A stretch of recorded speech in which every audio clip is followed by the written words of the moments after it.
Okay, so welcome back. So, in this video, pag-usapan natin is yung higher order derivatives. So, kapag sinabi sa atin na higher order derivatives, basically, ang sinasabi lang nito is just get the derivative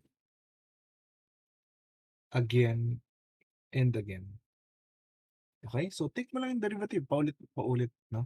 So, yung notation natin dito is f to the n of x, no? So, this represents the nth derivative of f of x. Okay? So, example nito is that, for example, we have f of x to be equal to x to the 10. Okay? And if we take the first derivative, so first derivative is just power rule. So, baba minus 1. So, 10 x to the 9. So, if you want to take the second derivative, so pwedeng ganyan, is baba mo ulit. So, 10 times 9 x to the 8. Then yung third derivative is baba mo ulit. So, 10 times 9 times, baba mo ulit to, times 8.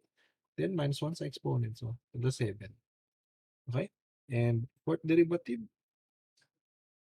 is baba mo lang ulit. So, 10 times 9 times 8 times, baba mo ulit, times 7 x to the 6. No? So, yun lang naman sinasabi ng higher order derivatives. No? Take mo lang yung derivative ng paulit-ulit. Okay? So, that is for higher order derivatives and see you in the next videos.